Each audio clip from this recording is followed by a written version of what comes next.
말씀은 예수 그리스도의 얼굴에 나타난 하나님의 영광의 빛이라는 말씀으로 하나님 말씀 함께 나누도록 하겠습니다. 네, 한 주를 우리가 좀 같이 또 못 봤더니 아마 기억이 잘 안 나실 수 있어요. 지난번 말씀 혹시 기억나시나요? 너울에 대한 이야기를 했었죠. 너울을 벗어버리는 이야기를 했었는데, 지난 시간 바울은 우리에게 예수 그리스도를 믿으면 더 이상 얼굴에 뭘 쓸 필요가 없다고요? 너울을 쓸 필요가 없대요. 왜냐하면 과거에는 하나님의 영광이 잠시 모세나 또 하나님의 사람들에게 있었지만 그것이 영원하지는 않았었어요. 그렇기 때문에 그 사람들이 그것을 끊임없이 그것을 가지고 있다는 것을 보이고 싶어서 때로는 얼굴에 너울을 쓰고 가식을 행했던 사람들이 바로 유대인들과 또한 복음에 대한 율법에 대해 의존했던 사람들의 모습이었죠. 그러나 예수 그리스도를 믿으면 이제 그것은 필요가 없어져요. 왜냐하면 예수님께서 주신 복음은 무엇이죠? 우리가 무엇을 하는 것인가요? 아니요. 우리는 예수 그리스도를 바라보는 거예요. 예수 그리스도를 바라보면 예수님이 하신 일을 통하여 우리는 그 하나님의 영광 속에 들어가는 것이죠. 그래서 성경은 여러 가지 이야기로 구원을 이야기하는데요. 여기서는 그 구원을 그리스도를 바라볼 때에 우리의 얼굴에 더 이상 너울이 사라지고, 그리고 주의 영이 계시는 곳에 뭐가 생긴다고요? 자유가 생긴다 라고 하면서 그리스도의 복음이 주는, 그 구원이 주는 자유에 대한 이야기를 앞선 시간에 했었어요. 그래서 이제 더 이상 그리스도인들은 우리는 우리의 연약함을 부끄러워하지 않아요. 오히려 그 연약함은 하나님의 힘을 덧입는 데에 어떤 필요한 조건이 되는 거예요. 내가 연약하지 않고 능력 있고 힘 있다라는 사람들이 하나님을 믿을까요? 아니요. 얼굴에 너울을 벗지 않고 나는 괜찮아, 얼굴은 굉장히 지금 상처투성이고 피투성인데 나는 괜찮아 하는 사람들이 그 복음에 들어갈 수 있는 것이 아니라요, 너울을 벗어버리고 내 연약함을 그대로 노출하고 하나님의 은혜를 구하는 사람들, 그리스도의 그 복음의 능력에 내가 치유받기 원하는 사람들, 그 사람들에게 이제 하나님의 그 복음의 능력이 일어난다라는 것이에요. 그래서 이제 교회 성도들은, 여러분들은 거룩하시려고 노력하실 필요가 있을까요? 없어요. 여러분은 그러면 거룩한 사람입니까? 아닙니까? 그리스도를 바라볼 때에 거룩한 사람이에요. 아주 단순해요. 내가 무엇을 해서 거룩한 게 아니라요, 내가 거룩한 이유는 뭐 때문이라고요? 그리스도를 바라볼 때에 예수 그리스도의 그 영광의 거룩이 나의 삶을 비추는 것이죠. 나에게도 전해져서 마치 모세가 하나님을 바라볼 때에 그의 얼굴에 빛이 있었던 것처럼 우리가 그리스도를 바라보면 우리의 얼굴에 빛이 있는 거예요. 그러나 모세의 빛은 어땠죠? 사라졌어요. 왜냐하면 하나님을 그가 항상 볼 수는 없었거든요. 잠시 있었던 빛이지만 이제 그리스도의 빛은 우리에게 영원한 빛이에요.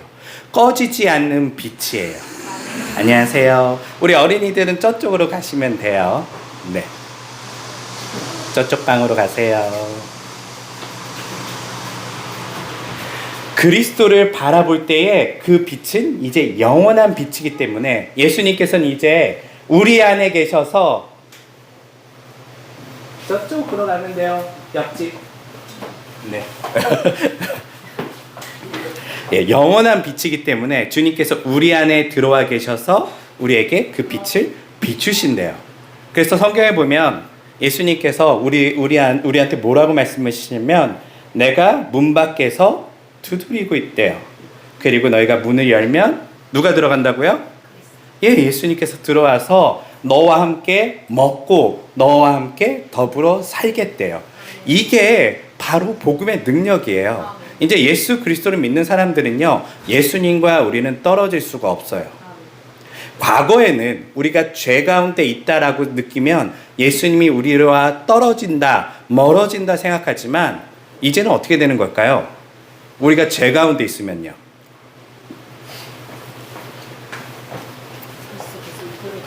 맞아요. 우리 옛날에 그 소책자 혹시 기억나시나요? 내 마음 그리스도의 집인가? 예. 얇은 IVP에서 나온 책자가 있어요. 거기에 보면 막 지저분한 마음이 있어요. 그 가운데 예수님이 들어와서 어떤 일을 하시냐면 청소를 해요. 예. 여러분들이 죄인이면 죄인일수록 우리 마음에 지저분한 것이 있으면 예수님이 아우 나 안 들어가가 아니라요. 그분이 들어오셔서 우리의 마음을 청소하세요. 우리를 거룩하게 하시는 것이죠. 이게 복음이 주는 놀라운 능력이고 과거의 사람들이 갖지 못했던 복음이 주는 자유예요. 과거의 사람들은 율법을 지킴으로써 하나님의 영광에 들어갈 수 있었다면 이제 우리는 어떻게 들어간다고요? 예, 그리스도를 바라봄으로써 그 여러 가지 표현인 거예요. 그리스도를 바라봄, 그리스도께서 우리 안에 들어옴, 뭐 여러 가지로 표현할 수 있지만 이제 그리스도께서 우리 안에 들어오셔서 또한 우리는 그를 바라봄으로써 우리 안에 거룩이 임하는 것이죠. 그럼 여러분들은 어떻게 하면 거룩하지 않게 될까요? 네, 불가능합니다. 이게 되게 중요한 핵심이에요. 네. 다시 한번 우리가 생각하면 안 돼요. 다시 내가 엉망으로 살면 멀어질까? 아니요. 예수님께서 여러분들 안에서 여러분들을 고쳐가실 거예요. 여러분들이 그리스도를 제대로 여러분들이 믿으신다면, 받아들이신다면요. 예수님께서 여러분들의 삶을 고쳐가실 거예요. 그러면 여러분들이 막 큰 죄를 지어요. 그러면 예수님께서 어떻게 하실까요?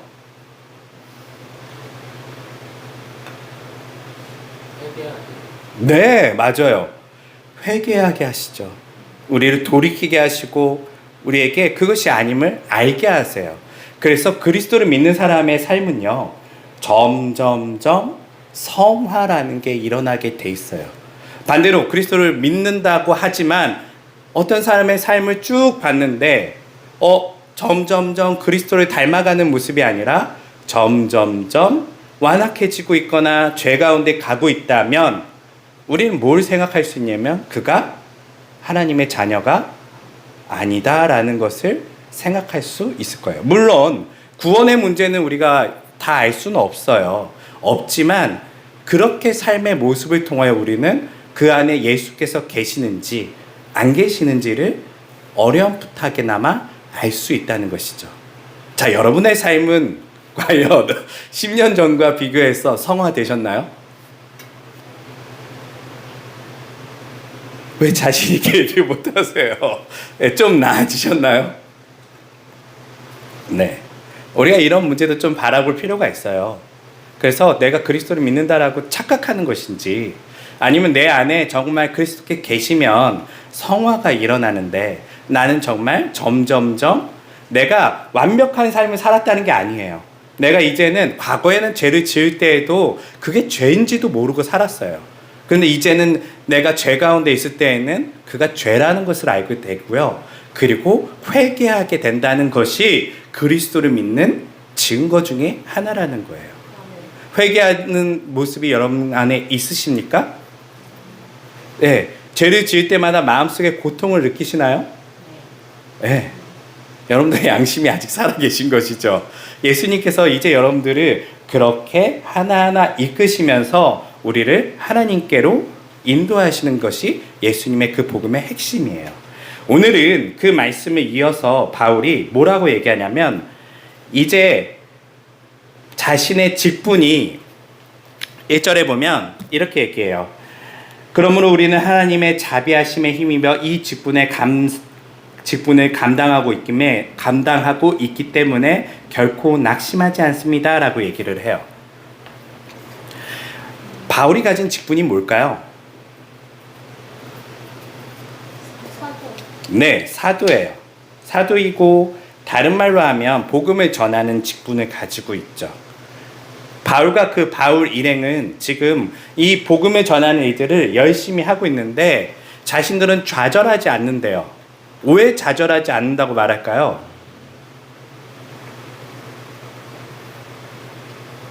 앞선 이야기를 보면 지금 좌절할 만한 상황들이 일어났잖아요. 고린도 교회에 가고 싶었는데 지금 상황이 여의게 되어 모든 게 꼬였어요. 지금 만나야 될 사람을 만나지도 못했고 같이 있어야 될 지역에 있는 것이 아니라 지금 모든 전도 여행 계획들이 어떻게 보면 어그러진 상태예요. 그런데 바울은 지금 뭐라고 얘기하냐면 좌절하지 않는데요. 왜요? 그렇죠. 이 모든 것은 하나님의 계획 가운데 있다라는 확신을 바울은 가지고 있어요.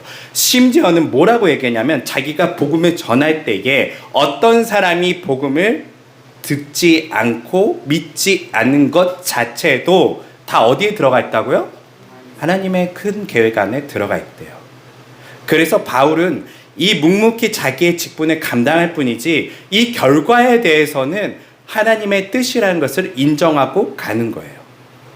믿음의 사람들의 모습은 바로 이런 것입니다. 어떤 사람은 이렇게 얘기해요. 어차피 하나님의 뜻대로 될 텐데 내가 뭘 하는 게 뭐가 중요해? 라고 이야기하는 우명론자들도 있어요. 그런데 지금 바울이 그런 얘기를 하는 건가요? 바울은 그런 얘기를 하는 게 아니에요. 바울은 최선을 다해 자신이 해야 될 직분을 감당하고 있어요. 때로는 그 직분을 감당하면서 자신이 원하는 대로 그림이 그려지지 않는다 하여도 바울은 뭘 믿는 거예요? 하나님께서 이 모든 것의 주권자이심을 믿는 거예요. 내가 하나님의 일을 하고 있는 것이지 하나님은 아니라는 거예요. 이것이 잘 안 되고 잘 되고는 하나님의 일이에요. 바울이 하는 건 뭐예요? 예, 그 직분에 따라서 자신이 감당한 그 복음을 성실하게 전하는 거예요. 목숨을 걸고 전하는 거예요. 그 결과에 대해서는 하나님께서 하실 일이에요. 바울의 능력으로 누구 하나도 구원을 받을 수 없어요. 그렇기 때문에 좌절하지 않아요. 그런데 바울이 이야기하는 것은 또 이렇게 얘기를 해요. 우리는 은밀하고 수치스러운 방법으로 일을 하지 않습니다. 우리는 사람을 속이지 않고 하나님의 말씀을 왜곡하지 않았습니다. 도리어 우리는 진실을 밝히 드러냄으로써 모든 사람의 양심에 거리낌이 없도록 하나님 앞에 우리의 자신을 맡기고 있습니다. 지금 바울이 뭐라고 얘기하냐면요. 자신들이 하는 이 일에 있어서 자신들이 얼마나 떳떳하게 이 일을 하는지에 대해서 이야기하고 있어요. 왜 이 이야기를 하냐면요. 앞선 좌절에 대한 이야기를 하면서 어떤 사람은 이렇게 얘기할 거예요. 바울이 그런 식으로 복음을 전하지 않고 조금 더 유하게 그들에게 다가가고 그들에게 조금 더 부드럽고 때로는 그들이 좋아하는 언어로 좋아하는 것들로 이야기 복음을 시작하고 말했으면 오히려 사람들이 더 많이 예수님을 믿지 않을 것이냐라는 생각을 가진 사람들도 있을 거예요. 그리고 그렇게 함으로써 복음을 전하고 있는 사역자들도 당시에 있었을 거예요. 근데 바울은 그들과는 자신은 다르대요. 자신은 복음을 전할 때에 어떠한 것도 거기에 있어서 첨부하지 않는데요. 자신은 거짓을 말하지 않고 떳떳하게 그 일을 하고 있으며 자신이 그것을 할 때에 더 이상 은밀하거나 수치스럽게 하고 있지 않다라고 얘기해요. 오늘날 복음은 어떻게 사람들이 전할까요? 이 바울의 이야기를 들으면 우리들이 지금 복음을 전하는 방식에 대한 조금 고민할 필요가 있어요. 많은 사람들이 교회에 와서 예수 그리스도를 믿습니다. 그런데 다 예수님을 제대로 믿고 있을까요? 복음을 제대로 이해하고 있을까요? 안타깝게도 많은 사람들이 교회에 와 있지만 복음에 대한 이해가 없어요. 왜 이해가 없을까라고 생각하면요. 교회에 오게 된 그 계기부터 사실은 많은 것들이 거기에 들어가 있어요. 무엇이냐면요. 사람들이 예수님 믿으세요. 예수님 믿으면 하나님께서 당신을 사랑하시고 그리고 하나님께서 당신을 죽음에서 그리고 당신을 해방시키셔서 하나님의 자녀 삼으셨습니다. 이제 예수님을 믿기만 한다면 이 세상에 어떤 것보다 하나님의 사랑에 여러분들이 거할 수 있습니다라고 그들에게 전한다면 예수님 믿을까요? 안 믿어요. 어떻게 해야지 예수님 믿을까요? 여러분들 어떻게 예수님 믿게 하려고 전도하세요? 네. 제가 있었던 항상 제 모교회를 조금 얘기하게 되는데요. 큰 교회가 있어요. 인천에 큰 교회가 있는데 거기는 1년에 한 번씩 이렇게 뭐 총동원주일 같은 걸 해요. 하면은 막 진짜 유명한 연예인들을 다 불러요. 불러서 행사를 하고 거기 오는 사람들에게 거의 뭐 몇만 원, 5만 원 뭐 가까이 되는 상품들을 막 줘요. 한 번 주는 게 아니에요. 뭐 이렇게 이걸 3일 뭐에 걸쳐서 하는데 그게 쌓일 때마다 더 이렇게 커져요. 점점점. 예. 그렇게 해갖고 사람들이요 바글바글 와요. 진짜 많이 와요. 왜 그들이 그렇게 많이 왔을까요? 예수님 믿으려고요? 네. 혜택을 입으려고요. 그거 가지려고요. 그리고 그들에게 전해지는 복음은 구원에 대한 메시지는 들어가 있지만 지금 몇 가지가 섞여 있어요. 어떤 게 섞여 있냐면 예수 믿으면 네, 복 받는 거예요. 그걸 어떻게 표현하면 예수 믿으면 여러분들의 문제가 해결될 수 있어요 라고 이야기해요. 그러면서 하나님께서 당신을 위해 죽으셨습니다. 복음은 이야기해요. 하지만 이 전반의 이야기와 함께 실제로 들어가지 말아야 될 그들이 원하는, 그들이 세상 속에서 원하는 것들을 거기다 끼워 넣기를 하는 것이죠. 사람들은 그걸 듣고 교회로 몰려와요. 그리고 그들이 교인이라는 생각을 가지고 교회에 앉아 있죠. 그리고 그들은 그 앉아서 뭘 추구하고 있을까요? 네, 오늘은 주께서 나에게 뭘 주나?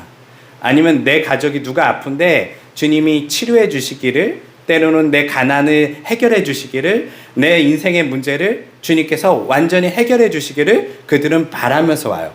물론 이 바라는 것이 잘못됐다는 건 아니에요.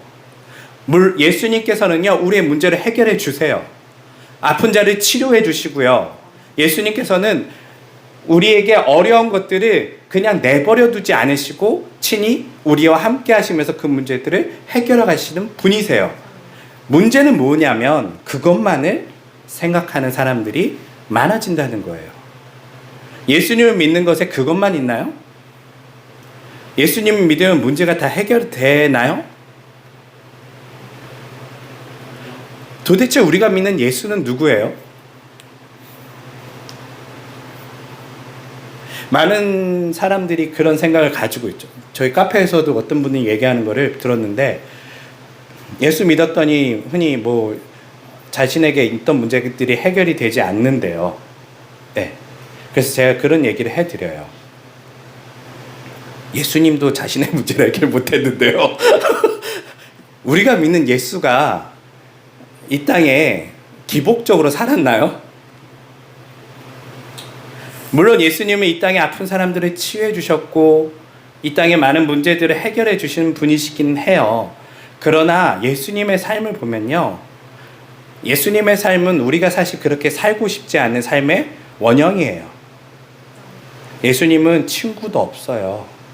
외롭게 자신의 마음을 이해해 주는 사람이 없이 끝까지 홀로 기도하셨었어요. 예수님께서는 하나님 아버지께 이 잔을 나에게서 옮겨달라고 간절히 기도했지만 하나님께서 그렇게 하라라고 말씀하시지 않으셨어요. 예수님의 부탁은 거절당했고요. 예수님은 친히 십자가에서 죽으실 때에 많은 사람들의 웃음거리가 되고 조롱을 받으셨죠. 예수님의 삶의 모습엔 우리가 원하는 삶의 모습은 없어요. 물론 예수님께서 베푸신 그 혜택에는 우리가 원하는 삶의 모습이 있죠. 그렇지만 예수님을 믿는다는 것은요, 예수님의 삶을 따라간다는 것과도 같아요. 그래서 우리의 모습 속에는요, 이제 과거에 없었던 문제들이 오히려 생기기 시작해요. 예수님 안 믿었을 때는 거리낌이 없었어요. 사는데. 거짓말하고 이 세상의 원리대로 사는데 조금의 양심의 거리낌도 없었어요. 다 그렇게 사니까. 그런데 예수님을 믿는 다음부터는 우리 마음속에 어떤 마음이 생길까요? 올바로 살진 않지만 거리낌이 생겨요. 아, 예수님께서는 이렇게 살지 않으셨는데 내가 이렇게 살아도 되나? 맞아요. 올바로 살고 싶기는 하죠.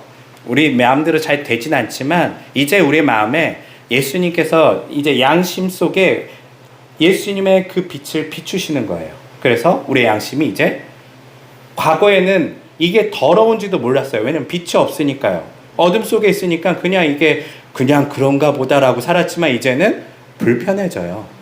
그리고 불편한 가운데 회개하게 되고 다시 한번 고민하게 되죠.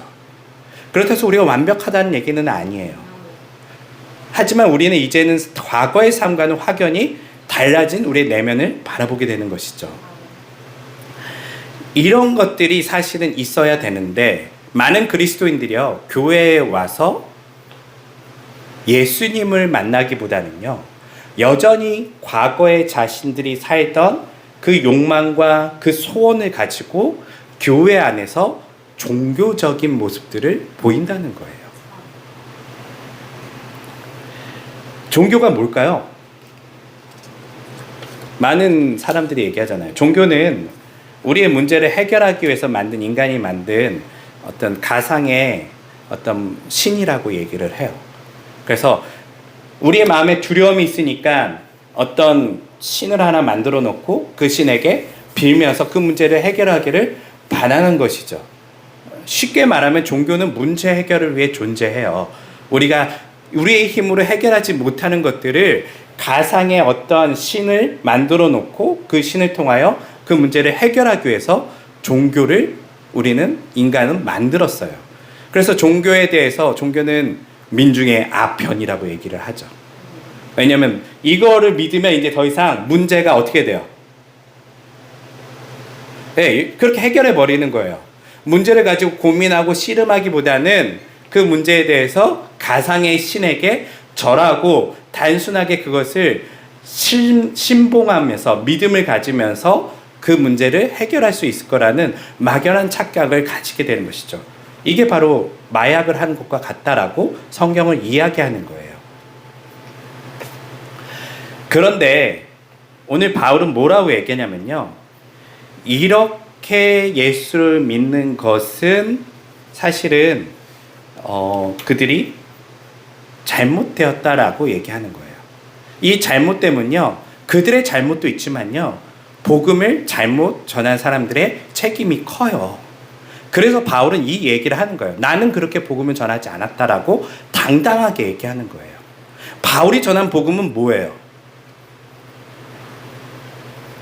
바울이 전한 복음, 거기에는 어떠한 그런 조미료가 쳐져 있지 않아요. 인간들에게 좋을 만한 이야기가 없어요.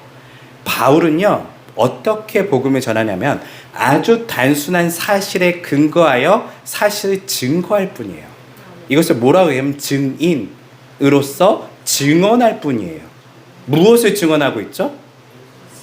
예수, 하나님의 아들이신 예수께서 이 땅에 오셨다. 그가 이렇게 살았다. 그가 이렇게 죽었다. 그가 이렇게 부활하였다.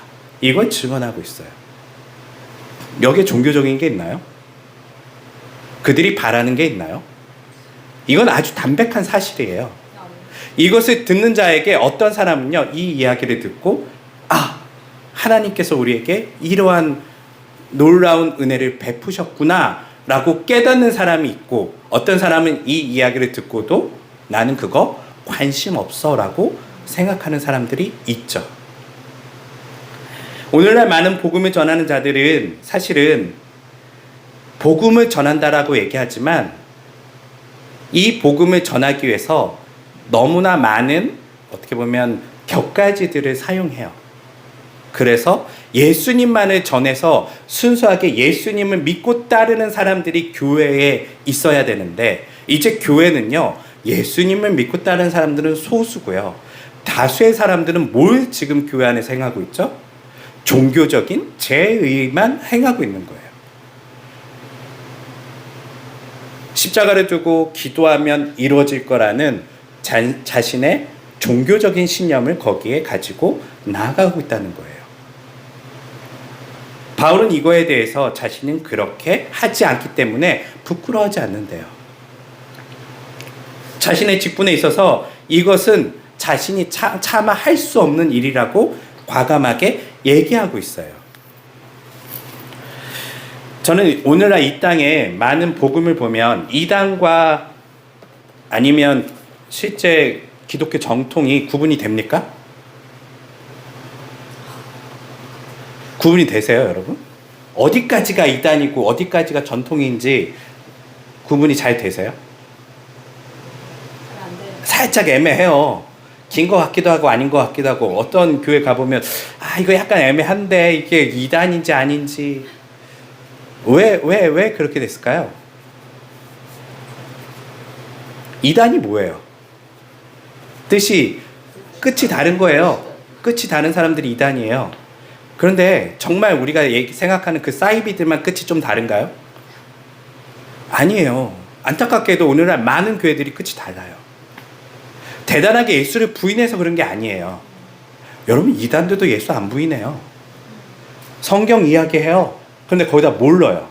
자신들의 생각, 사상, 교주에 대한 믿음, 이런 것들이 집어넣어요. 일반 교회는 없나요? 일반 교회에서 정치적인 신념을 막 집어넣어요.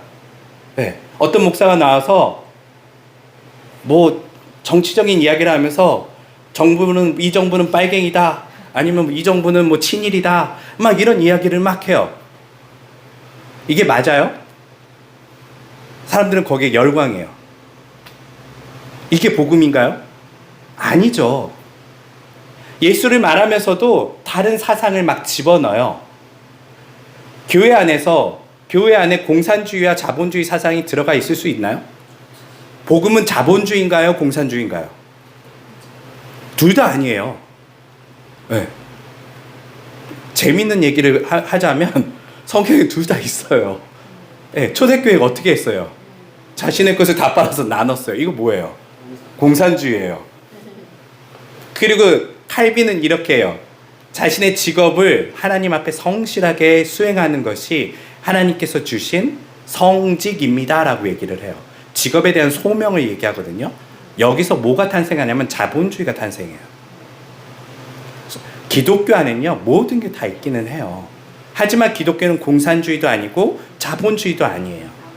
기독교는 뭐예요? 네. 사실은 기독교는요, 오늘날 사상보다는요, 왕정에 더 가까워요. 하나님이 나의 왕이시다.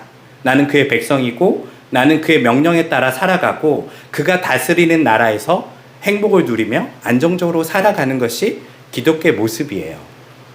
근데 오늘날 많은 교회들이 자신의 정치적인 사상을 교회에서 그렇게 설파하기도 하고요. 이것만 하나요?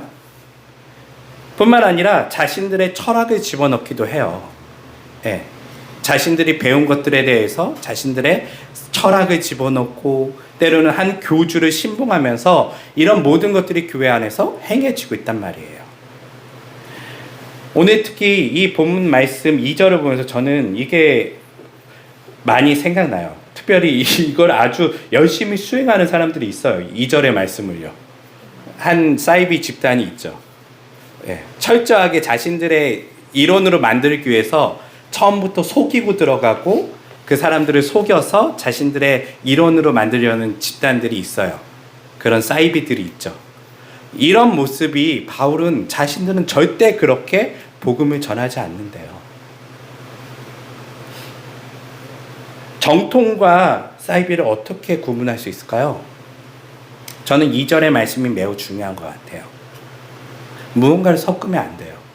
때로는 올바른 정당성을 위해서 속여서도 안 돼요. 이렇게 해야지 사람들이 오잖아. 와야지 복음을 들을 수 있지. 근데 왜 와야 되죠? 구원은 누구의 힘으로 하는 거죠? 하나님의 힘으로 하는 거예요. 바울이 지금 얘기한 대로 하면 바울은 수치스러워야 돼요. 바울은요, 많은 사람이 우리나라에 있는 조용기 목사님보다 더 많은 사람에게 복음을 못 전했어요. 더 큰 교회를 못 이뤘어요. 그러면 바울은 수치스러워야 될까요? 그렇지 않다는 거예요. 사람들을 끌어모으는 게 복음의 핵심이 아니에요. 복음의 핵심은요, 증언하는 거예요. 있는 사실을요. 증언할 때에 거짓말이 들어가는 순간 뭐가 들어가는 거예요? 이 증언은 이 증언에 대한 신뢰가 깨져버리게 되는 거예요. 그래서 복음을 전할 때는요, 우리가 다른 것보다는요, 더 철저히 증언에 가깝게 해야 돼요. 여러분 삶 속에 누군가에게 복음을 전하신다면요, 거기다 양념을 많이 치지 마세요. 증언하세요. 하나님께서 나에게 어떤 분이신지, 하나님이 내 삶에 어떻게 일하셨는지, 성경에서 예수님은 어떠한 분이신지를 아주 담백하고 담담하게 그들에게 전하는 것이에요. 이렇게 해야지 그가 복음을 올바로 이해하는데, 너무나 많은 사람들이 이런 방식이 아닌 복음에 대해서 채색해버린 거예요. 다 색칠을, 다른 색깔을 같이 칠해버린 거예요. 그러다 보니 이 세상에 이 사람들은요, 복음을 이해를 못해요. 교회 다니는 사람들의 가장 큰 걱정은 왜 내 문제가 해결되지 않을까예요. 처음부터 잘못됐잖아요. 언제 누가 복음, 어떤 사람이 문제를 해결해 주겠다고 했었어요? 예수님께서 너의 문제를 해결해 줄게라고 말씀하셨어요? 예수님 뭐라고 말씀하셨죠? 무거운 짐진 자들아 다 내게로 오라. 내가 너를 쉬게 하리라예요. 네. 그러면서 내 짐은 가볍고 내 짐을 지고 따르래요. 복음에는요, 문제 해결이 없어요. 예수님께서 하신 말씀은 너가 그 문제를 지고 있는 그 끙끙끙끙 하는 그 마음을 예수님께 오면 쉬게 하겠대요. 왜냐하면 예수 안에서는요, 문제가 아니기 때문에 그래요. 고난도 유익이 되는 놀라운 능력이 복음의 능력이기 때문에 그래요. 제가 그 말을 전했었나요? 그 영화 중에, 최근에 봤던 영화 중에 플래시. 네, 영화 플래시에 보면 플래시가 그 초능력자의 영화예요. 그 영화에 보면요, 플래시가 자신의 과거를 바꾸려고 해요. 엄마가 죽었다는 트라우마가 있어요. 엄마가 죽고 아빠가 그 죽인 사람의 누명을 쓰게 돼요. 그래서 어린 나이에 엄마 아빠를 다 잃어버려요. 그가 과거를 바꾸려고 하는 이제 그 모습이 그 영화에 일어나게 돼요. 근데 결론적으로 그걸 바꿨더니 어떤 일이 일어나냐면 그가 더 이상 이제 초능력자가 아니에요. 능력을 잃어버려요. 왜 능력을 잃어버렸을까 생각해 보니까 사실은 그 과거에 있었던 그 고통의 시간들, 그 자신에게 닥쳤던 부모님의 그 아픔과 문제들을 해결하다 보니 그에게 뭐가 생겼냐면 초능력이 생긴 거거든요. 이제 이게 없다면 자신은 초능력이 없어요. 고난의 문제도 비슷해요. 우리 삶 속에요. 여러분들이 가진 능력은요, 어느 날 갑자기 생긴 게 아니에요. 우리는요, 고난과 고통을 통해서요, 성숙해가고 때로는 더 큰 것을 이길 수 있는 능력을 갖게 돼요. 꽃길만 걸으면 어떻게 될까요? 흙길을 걸을 수 없겠죠. 흙길을 걷는 자가 꽃길을 즐길 수 있는 거고요. 더 나은 것들을 나아갈 수 있는 거예요. 꽃길만 걸은 사람들은 꽃길 이상을 갈 수가 없어요. 이게 복입니까? 자유롭게 나는 흙길이든 자갈길이든 모든 곳을 갈 수 있는 자가 복이죠. 하나님께서는 우리에게 꽃길을 약속하신 적이 없어요. 하나님은 우리에게 나를 따르라 라고 하면서 십자가의 길을 인도하세요. 왜 우리에게 고난을 주실까요? 우리의 마음은 꽃길만 걷고 싶잖아요. 왜 우리에게 고난을 주실까요? 왜 우리를 단련시키실까요? 저는 그렇게 봐요. 우리에게 그 단련을 통하여 우리가 성숙하고 성장하면요, 이제는 우리가 이 모든 길을요, 그때는 기뻐할 수 있고 즐길 수 있게 돼요. 아직 내가 여전히 하나님 이 길은 나에게서 좀 제외해 주세요 라고 하고 있다면 아직 거기에 수준까지 올라가지 못한 거예요. 하나님은 우리를 끊임없이 더 단련시키고 더 단련시켜서 이제 어떤 길이든 우리가 기쁨으로 걸을 수 있는 그러한 능력을 우리에게 주고 싶으세요. 인생의 문제를 해결하는 것이 하나님의 뜻이었다면 예수님은 사실 죽으실 필요가 없어요. 예수님의 능력으로 이 땅의 모든 문제는 해결하리라 라고 선언하시면 끝나요. 그런데 예수님은 그렇게 안 하셨어요.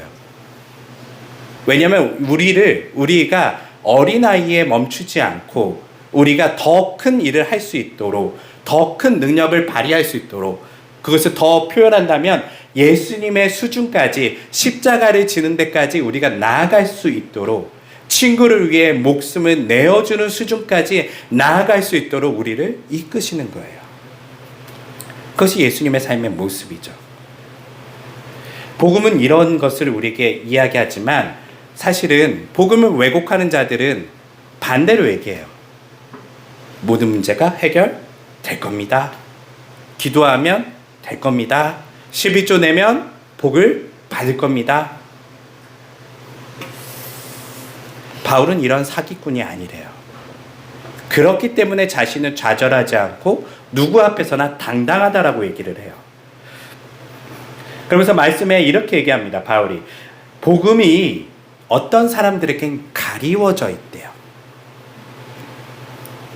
자신이 복음을 전해보니까 어떤 사람들에겐 가리워져 있는데, 이 가리워진 이유가 그들은 이 세상 신들로 인하여 마음이 어두워져 있다라고 얘기를 해요. 여기서 이 세상 신은 뭘까요? 네, 종교적인 잡신을 얘기할 수도 있을 거예요. 우리가 아는 많은 기타 등등의 종교들, 네, 뭔가를 바라고 빌어서 문제를 해결하기 원하는 그러한 신들이 있을 거고요. 근데 그런 신들만, 종교만 신일까요? 사실 신이 있어요, 없어요?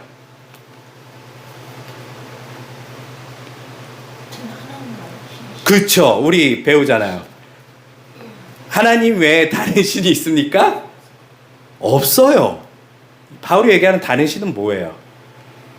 그들이 신으로 섬기는 거예요. 그들이 하나님을 대신하여 섬기고 있는 모든 것을 이야기하는 거예요. 여기에는 다른 종교를 이야기할 수도 있지만요, 바울은 사실은 다른 종교뿐만 아니라 거기에는 철학과 정치와 하나님을 대신하여 그들이 의존하고 따르고 있는 모든 것을 표현해요. 어떤 정당이 잡으면 유토피아가 올까요?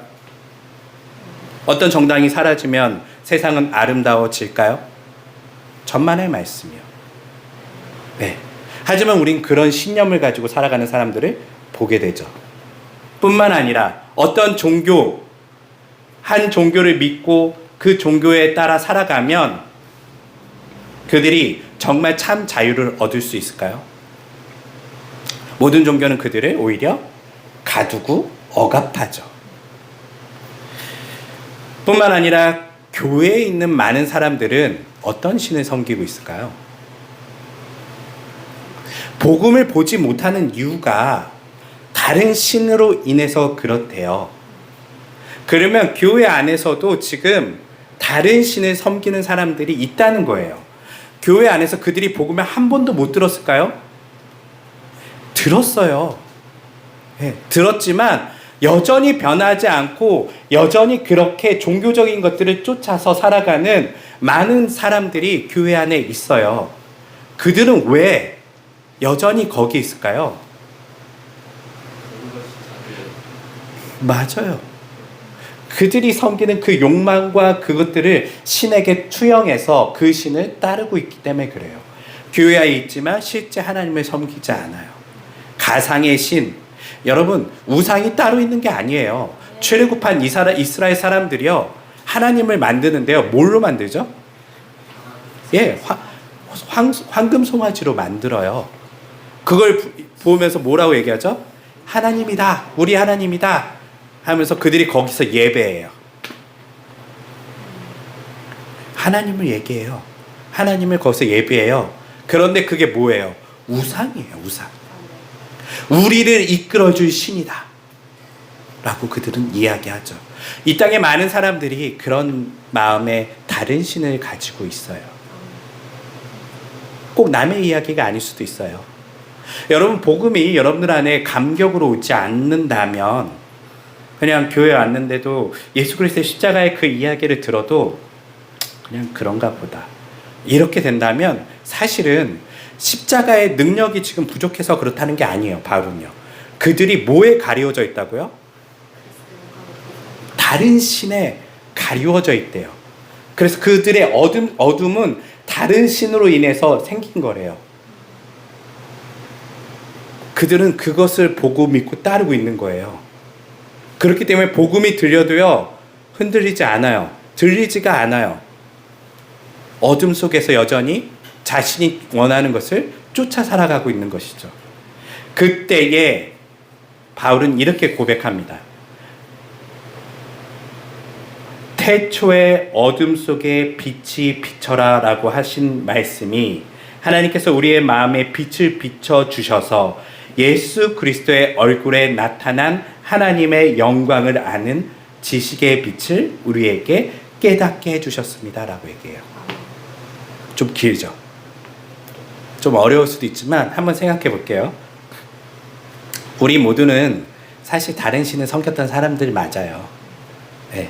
아니면 아직 다른 신을 섬기고 있을 수도 있어요. 여전히. 그때 지금 바울이 뭐라고 얘기하냐면요. 그들에게 태초에 처음 이 땅에 온 우주에 선포되었던 빛이 있으라라고 하셨던 그 놀라운 빛, 그 빛이 지금 어디를 비춘다고요? 어둠 속에 있는 우리의 마음을 비춘대요. 이 빛이 비춰지는 순간 어떤 일이 일어나면 우리는 예수 그리스도의 얼굴에서 하나님의 영광을 보게 된다는 거예요. 복음의 매력은 이거예요. 복음은요, 사실은 예수 그리스도의 얼굴에 나타난 하나님의 영광에 매료되는 거예요. 네. 우리는 자꾸 복음을 신념, 내가 믿어야지라고 생각하는데요. 복음은 그게 아니라요. 믿는 것은 무엇이냐면요. 믿는 것은 매료되는 거예요. 믿는 것은요, 사랑에 빠지는 거예요. 여러분, 정말 아름다운 사람을 보셨나요? 아, 이거 위험한 말 아닌데. 네. 매력이 철철 넘치는 사람 보셨어요? 여러분 앞에 제가 지금 여기 서 있는 게 아니라 정우성이 서 있다면 여러분들의 눈빛은 달라질걸요? 네. 반짝반짝 거리게 돼요. 실제로 정우성 같은 사람은 남자가 봐도 매료돼요. 너무 멋있으니까. 너무 예쁜 사람이 여기 서 있다면 여러분들은 남녀 상관없이 매료되죠. 그런데 바울이 얘기하기를 어둠 속에 우리가 그렇게 있을 때에 태초에 이 천지를 비췄던 빛이 우리 안에 비추면요, 어떤 일이 일어나냐면 우리가 예수님의 그 얼굴에 나타난 하나님의 영광에 매료될 거라고 얘기를 해요. 그래서 우리는 예수님께 나아갈 수 있는 거예요. 여전히 다른 신을 섬기고 여전히 어둠 속에 살았던 모든 사람들 가운데 하나님의 태초의 그 빛이 뭐예요? 이 세상을 비췄던 빛이에요. 온 우주를 비추고 있는 그 빛이에요. 과학자들이 연구하고 있어요. 이 우주에서 처음의 빛은 어디서 시작되었는가? 몇 년 전에 시작되었는가? 몇백 광년 전 뭐 이렇게 얘기하잖아요. 그 태초의 빛을 어디를 비춘다고요? 우리 마음을 비춘대요. 이 빛은 세상을 잊게 한 빛이에요. 어둠 속에 생명을 잊게 한 빛이에요. 창조의 빛이죠. 그 빛이 우리에게 비춰질 때에 우리는 누구를 보고 매료된다고요? 예수님을 보고 매료된다는 거예요. 더 이상 교회 다니라고 할 필요가 없어요. 더 이상 예수 믿으라고 할 필요가 없어요. 이 사람들은 지금 다 어떻게 된 사람들이에요? 이 비춰지면 예수님께 매료되는 거예요. 이게 기독교 신앙의 핵심이에요. 아, 내가 예수님 믿어야지. 아, 내가 예수님 교회 다녀야지. 아니에요. 죄송합니다. 그거는 아직은 예수님에 대해서 아직 여러분들이 그 매력을 발견하지 못한 거예요. 예수님을 여러분들이 만나면요, 이 빛에 매료돼요. 바울이 이렇게 얘기하는 이유는요, 바울 자신이 그 빛에 매료됐거든요. 바울이 다메섹 도상을 거닐 때에 예수 믿는 사람 다 죽여야지라고 그가 그곳을 가고 있을 때 그에게 누가 나타나죠? 예수님이 나타나면서 빛이 번쩍해요. 그가 눈을 잃어요. 앞을 보지 못해요. 그 정도로 강렬한 빛이 그에게 떨어질 때에 그가 이제는 한번 그 빛을 본 이후에 누구에게 완전히 매료되죠? 예수님께 매료돼요. 예수 믿는 사람 죽이겠다는 사람이 이제는 예수 아니면 죽겠다라고 하면서 예수를 증언하는 사람이 되게 되는 거예요. 기독교 신앙은요, 이렇게 되는 거예요. 예수님을 여러분들이 더 사랑하는 것이고요. 예수님께 더 매료되는 거예요. 만약에 내가 여전히 내 마음속에 그 마음이 없다면 저는 우리가 기도하면 좋을 것 같아요. 하나님, 혼돈 속에 있는 그 어둠 속에서 이 세상에 빛이 있으라 말씀하셨던 주님, 내 마음도 지금은 혼돈하고 어두워져 있지만 주님, 나도 그 빛을 보기 원하고, 그리고 나도 내 인생을 바꿀 수 있는 예수님의 그 놀라운 하나님의 영광을 예수님을 통하여 보기 원합니다. 나에게 그 빛을 비춰주시옵소서. 그때 하나님께서 우리에게 태초의 그 빛을 비추실 거예요. 기독교인은 이렇게 되는 겁니다. 예수님을 그 빛 가운데 본 사람들. 그렇기 때문에 이 세상의 고난에도 예수를 포기할 수 없는 거고요. 그렇기 때문에 이 세상에 나의 문제는 여전히 많지만 예수 아니면 살 수 없는 사람들이 되는 거예요. 이게 바로 복음의 아주 중요한 핵심입니다. 말씀을 정리할게요. 이 땅은 사실 여전히 예수님을 알지 못해요. 아직도 많은 사람들이 예수님을 안다라고 얘기하지만 아는 것이 아니에요. 사실은 아는 것이 아니라 사랑하는 것이고 매료되는 거예요. 아는 것으로는 예수님을 따라갈 수가 없어요. 지식으로 되는 것이 아니라요. 오히려 그 빛에 우리가 하나님의 영광에 우리가 온전히 우리가 빠져들어갈 때에 우리는 이제 그 빛을 보면서 살아갈 수밖에 없는 존재가 되는 거예요. 제가 그래서 늘 얘기하잖아요. 복음은 뭐라고요? 누굴 바라보는 거라고요? 예수님 바라보는 거예요. 근데 어떻게 예수님 보면서 평생을 살아갈 수 있어요? 사랑해야죠. 매료돼야죠. 그래서 뭔가 내 인생의 모든 게 엉망이고 문제지만 그래도 나 예수 없이는 살 수 없어. 나 예수님을 바라보며 살 거야 라고 하는 것이 바로 어쩌면 바울이 말하고자 하였던 그 빛의 핵심일 수 있다는 것이죠. 사랑하는 성도 여러분, 그 빛을 보시기 원합니다. 여러분들이 예수님께 더 매료되시고요. 여러분의 인생에 자꾸 다른 것이 보인다면요. 하나님께 기도하세요. 하나님, 태초의 그 빛으로 내 마음을 비춰주셔서 이 어둠이 사라지고 내가 온전히 예수님을 통하여 하나님의 영광에 매료되게 하여 주시옵소서.